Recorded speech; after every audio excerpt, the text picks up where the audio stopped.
Et salut les amis, on est samedi 30 mars 2019 et qui dit samedi dit analyse des 10 meilleurs jeux de la semaine. Des 10 meilleurs jeux gratuits sur iOS sur le pays US. Parce que c'est là où il y a énormément de choses à observer. On va donc commencer, bienvenue. C'est Charles Gauthier, j'espère que tout va bien pour vous. Je suis ravi de vous retrouver aujourd'hui pour une nouvelle vidéo de ce format. On va donc analyser les 10 meilleurs jeux de la semaine passée en date du samedi 30 mars. Et si jamais tu n'as pas vu les vidéos précédentes que j'ai fait sur ce format, j'ai créé une playlist dans laquelle il y a à peu près 5-6 vidéos maintenant. Parce que ça fait à peu près un mois et demi que j'ai commencé ce format. Si jamais tu n'es pas abonné à la chaîne, pense à cliquer sur le bouton rouge sous la vidéo. Mon objectif avec cette chaîne, c'est tout simplement de partager mon expérience, des connaissances, des bonnes pratiques ou ouvrir des discussions avec vous pour justement qu'ensemble on puisse avancer au mieux vers nos rêves. Au programme de cette vidéo, c'est plutôt de la veille. On va donc analyser les 10 meilleurs jeux de la semaine ou au moins les évolutions du classement. Dans un autre format, je fais également un reverse engineering de certains des jeux. Donc tu n'hésiteras pas à me dire parmi les jeux qu'on va voir tout à l'heure dans la vidéo, ceux que tu préfères et ceux que tu aimerais que je puisse décortiquer pour mieux comprendre comment on a créé le gameplay, comment ils ont été faits, pourquoi ils sont intéressants et ainsi de suite. Du coup, on va analyser le top 10 de cette semaine en date du 30 mars. On va analyser le marché US et pour ça, je vais utiliser Sensor Tower. Il y a également Appenny qui permet de le faire. Donc je t'ai mis les liens dans la description. N'hésite pas à aller faire un tour, de tester les deux et de voir un petit peu comment ça se passe. Je vais donc lancer ma capture d'écran. On est bien dans l'onglet Top Chart and News, sous-onglet Top Chart et sous-onglet App Store Rankings. J'ai pas envie d'analyser le marché Google, on analyse toujours le marché iOS, c'est celui qui ramène le plus d'argent, c'est celui que tout le monde observe. Donc on va faire la même chose, on va analyser ce marché-là. On choisit la date donc du 30 mars, pays US et toute catégorie dans un premier temps. Tu remarqueras dans mes vidéos que je commence toujours par l'aspect toute catégorie et après j'analyse le classement des jeux. Et donc pour cette semaine, on s'aperçoit qu'il y a un nouveau jeu qui n'était pas là le samedi 23. C'est un jeu de Good Job Games, donc un éditeur turc il me semble, qui s'appelle Run Race 3D. Donc je ne connais pas ce jeu, pour le moment il n'a pas de notes ni rien, donc on va aller voir ça un petit peu plus tard dans la vidéo, comment il est apparu dans ce classement et depuis quand. En top 2, on a le jeu de Crazy Labs qui s'appelle Amaze. Je t'en avais parlé dans la vidéo de la semaine dernière, la vidéo du 23, parce que il ressemble comme deux gouttes d'eau au top 3 qui s'appelle Roller Splat. Roller Splat, ça faisait 3 semaines, un mois qu'il était top 1, top 2 du marché US. Et là, il y a un jeu qui est quasiment une copycat de celui-ci qui est en train de le dépasser. Donc, ça va être intéressant d'observer un petit peu comment ils vont se battre, sachant qu'ils sont très proches, voire identiques. Et j'aimerais bien savoir également comment Voodoo va se défendre vis-à-vis de Crazy Labs, qui apparemment a sorti son jeu après celui de Voodoo et qui pourtant le copie largement. Donc voilà, on va essayer de regarder ça un petit peu plus tard dans la vidéo. En top 3, du coup, on a le jeu de Voodoo de Roller Splat avec un point d'exclamation. Donc celui qui est là depuis plusieurs semaines et qui reste vraiment dans le top 5, voire dans le top 1 tout le temps. En top 4, on a Draw It, le jeu de Quali, qui est également présent depuis 2 semaines à peu près dans ce top 5. En top 5, on a un jeu de Bethesda qui s'appelle The Elder Scrolls Blade. Alors je ne connais pas du tout ce que c'est que ce jeu, on va aller voir un petit peu plus tard dans la vidéo ce que ça peut être. En top 6, on n'a pas un jeu cette fois, on a Netflix, donc un service streaming. En top 7, on a le jeu de Tasty Pill qui s'appelle Pick Me Up. En top 8, on a le jeu de Say Games LLC qui s'appelle Twist It et qui ressemble beaucoup à un autre jeu de Voodoo qui s'appelle Fireball 3D, au moins dans le gameplay, au moins dans la mécanique de jeu. Donc on ira regarder ça également, ça peut être intéressant de faire un comparatif. En top 9, on a, je pense, un jeu de Glue Games Inc. qui s'appelle MLB Tap Sport Baseball 2019. Donc on ira regarder également ce que c'est, mais je pense que c'est quand même éloigné des hyper casual games. Et puis on va pas aller beaucoup plus loin. Après, il y a encore des services, des réseaux sociaux et ainsi de suite. Donc là, c'est ce qu'on peut voir dans le classement toute catégorie. Maintenant, si on va voir un petit peu le classement des jeux, tous jeux confondus. On va pas aller voir une sous-catégorie des jeux. On va vraiment rester sur le classement des jeux au global. Donc évidemment, on retrouve les mêmes jeux qu'il y avait dans le classement tout app confondu dans le même ordre. Ça paraît logique. En top 9, on trouve le jeu Coin Rush de Crazy Labs, encore une fois. En top 10, on a Mr. Bullet Spy Puzzle de Lion Studios, qui était déjà présent depuis 2 ou 3 semaines dans le top 10. Je vais aller juste un petit peu plus loin. En top 11, on a Color Bump 3D de Good Job Games, qui avait également été pas mal présent dans le top 10 le mois passé. En top 12, on a Tiles Up EDM Rush de Amanotes Petit Ltd. Je ne connais pas du tout cet éditeur, première fois que je vois ce nom. Et je vais pas aller beaucoup plus loin. Après, on retrouve des jeux quand même globalement qui avaient déjà été présents dans le top 10, top 15 les semaines passées. Donc je t'invite à aller voir les précédentes vidéos de ce format pour justement voir ce que je peux dire sur ces jeux-là. Donc on voit qu'il y a eu un petit peu de changement quand même, parce que la semaine dernière, on n'avait pas le jeu Run Race 3D qui est là et top 1. On avait le jeu Amaze qui était arrivé, je crois, en fin du classement des top 10 vers la 7ème position et qui est en train de grappiller quelques places. Il se retrouve top 2, donc il a fait une belle percée. Roller Splat,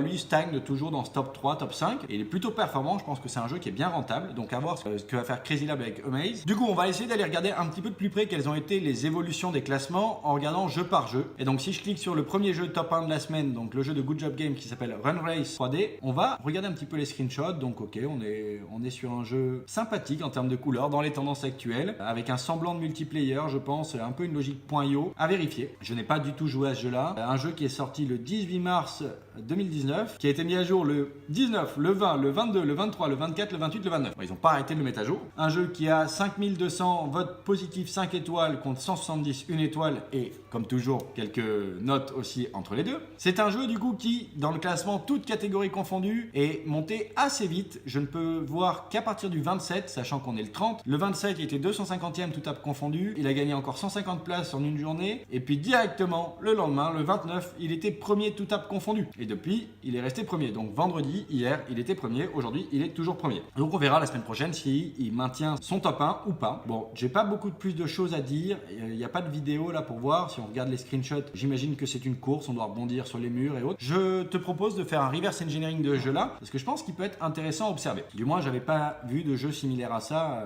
depuis quelques temps, ni même jamais. Donc j'aimerais bien essayer d'aller voir ce que ça peut être. Je te propose de le faire en reverse engineering celui-ci. Bon, revenons voir le classement général et on va aller analyser le top 2. Donc le top 2, c'est celui qui s'appelle Amaze de Crazy Labs. J'en avais parlé dans la vidéo du 23, donc du samedi dernier, parce que j'ai quand même été très étonné de voir que Amaze et que Roller Splat sont quasiment identiques, dans le gameplay et dans le visuel aussi. Donc c'est plutôt bluffant. J'ai du mal à imaginer comment Voodoo prend le fait que Crazy Labs sorte un jeu quasiment copycat et qu'ils essaient de le pousser aussi haut que ce que fait Voodoo avec Roller Splat. Ça, je n'ai aucune idée. J'essaierai de demander quand même à ces éditeurs comment ça se passe ou comment ils essaient de survivre face aux copies. Parce que c'est quelque chose qu'on doit se poser comme question, je pense, nous tous, même si on n'est pas à ce niveau-là, évidemment. C'est un jeu qui a l'air très bien noté, qui a 17 300 votes 5 étoiles contre 570 1 étoile. Un jeu qui est sorti le 16 février et qui a été mis à jour le 18, le 27, le 19 mars, le 21 mars et le 22 mars. Donc un jeu qui est pas mal maintenu quand même depuis son lancement, depuis sa sortie. Un jeu qui au 9 mars était 1250e tout app confondu et qui est monté très, très rapidement, progressivement, pour atteindre le top 30 au 22 mars et qui depuis le 24 mars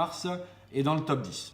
Avec un peu de fluctuation il est dans le top 15 et là il est vraiment dans le top 3, top 5 depuis 2 jours. Donc affaire à suivre sur la semaine prochaine. J'aimerais bien essayer de comprendre comment l'évolution de Roller Splat et de Amaze va fonctionner parce qu'ils sont quand même très similaires ces deux jeux-là et tous les deux dans le top 5. Donc on ira voir. Voilà un petit peu ce que je peux te dire sur celui-ci. Pas grand-chose de plus. Si on va regarder Draw It qu'on avait déjà vu sur les semaines passées. Donc un jeu original qui est un petit peu différent des hyper casual games classiques en termes de design, en termes de gameplay. Je n'ai pas joué encore à ce jeu-là, mais je pense que je vais l'essayer dans la semaine pour voir un petit peu à quoi il correspond. Un jeu qui est monté dans les classements très rapidement, parce qu'en date du 9 mars, il était 1300e tout app confondu, et on le retrouvait dans le top 30 à partir du 14 mars, et même premier à partir du 15. Et depuis, il est resté quasiment premier tout le temps. Au mieux, il a fait top 4 en date d'aujourd'hui.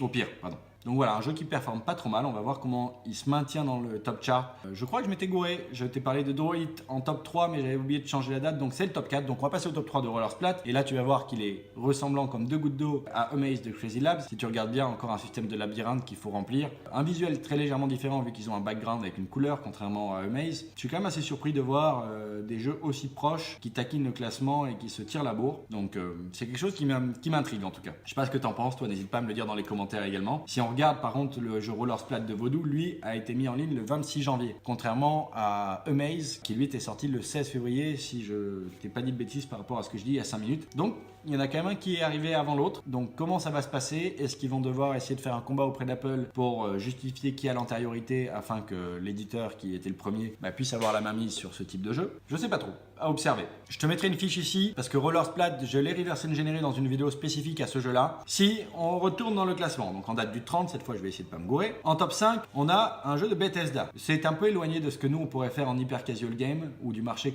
que je souhaite moi targeter. Donc je vais pas m'attarder beaucoup plus sur celui-ci, contrairement à Pick Me Up. Celui-ci je t'en ai déjà parlé parce que ça fait quand même 2-3 semaines qu'il est présent, 2 semaines je dirais. Un jeu qui a l'air de pas trop mal performer, plutôt bien noté. Il a quoi, 52 000 avis positifs contre un peu moins de 2000 négatifs, enfin une étoile quoi. Pour le moment il se maintient dans le top 5, top 6, top 10. C'est quand même un jeu un peu atypique en termes de gameplay. Ça ressemble un peu à des courses Uber et compagnie. Donc ça fait un petit clin d'œil à une autre industrie. C'est ça que je trouve intéressant dans ce jeu-là. C'était original. Mais en termes de gameplay, je trouve qu'il n'y a rien de fou. C'est mon point de vue personnel, hein, évidemment. Maintenant, ça va peut-être quelque chose de fou en termes de rentabilité rentabilité sur le marché. Donc on va continuer d'observer, je pense qu'on le reverra certainement encore dans le top 10 la semaine prochaine. Affaire à suivre. Alors là, on va avoir un jeu assez intéressant, un jeu de Say Games LLC qui s'appelle Twist It. Pourquoi je le trouve intéressant? Encore une fois parce qu'il est pour moi grandement inspiré de Fireball 3D, un jeu de vaudou qui était quand même sorti il y a quelques temps. Visuellement ils n'ont rien à voir, mais en termes de gameplay pour moi ils sont quasiment identiques. C'est les mêmes patterns, c'est les mêmes difficultés, c'est la même mécanique, les mêmes inputs. Donc je sais pas trop encore une fois si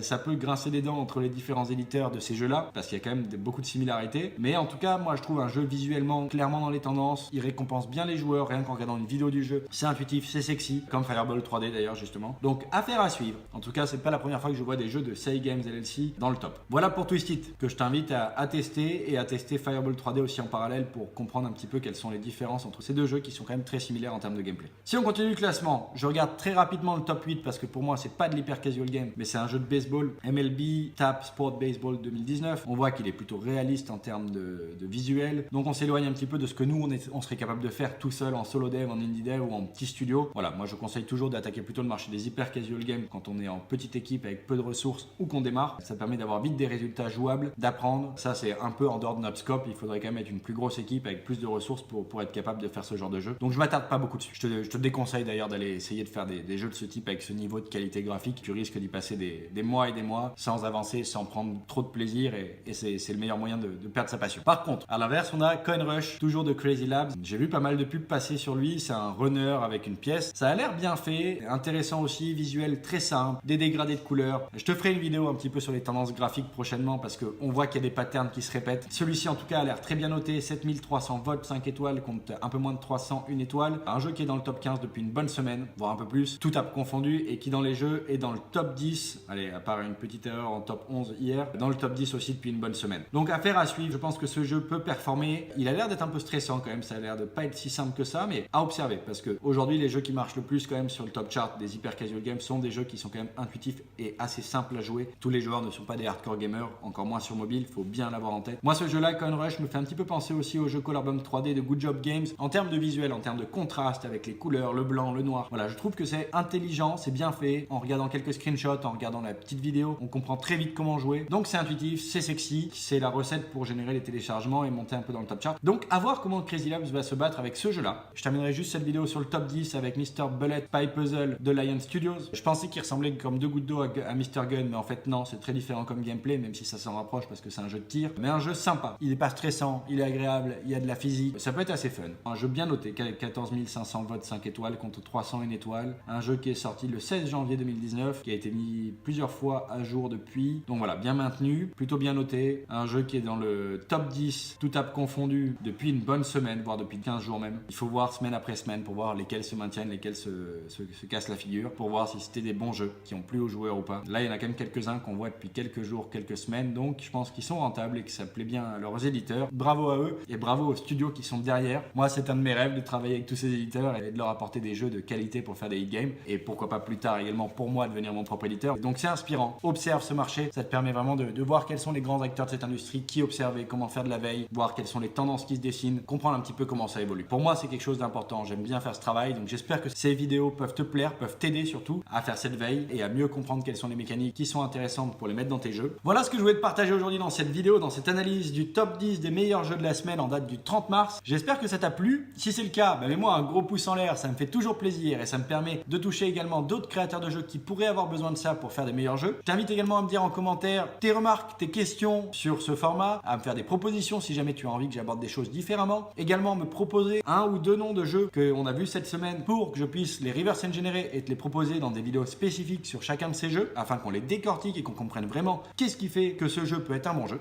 Je t'invite également à t'abonner à la chaîne si jamais ce n'est toujours pas fait. Tu as le bouton rouge sous la vidéo, pense à cliquer dessus et pense à activer la cloche de notification pour être notifié de chaque vidéo que je mets en ligne. J'essaie vraiment de mettre toute mon énergie pour essayer de partager ma passion, partager ce qui me fait vibrer, partager l'avenir que j'ai envie de créer pour mon entreprise ou pour moi et pour toi également. Mon rêve, c'est de pouvoir t'aider également à transmettre cette énergie, à transmettre cette passion parce que je sais qu'il y en a nombreux derrière les écrans là qui rêveraient de vivre de la création de jeux. C'était Charles Gauthier, créateur de la chaîne Jeux Vidéo Pro. Je te remercie de m'avoir écouté. Je te dis à très vite pour une prochaine vidéo. Ciao!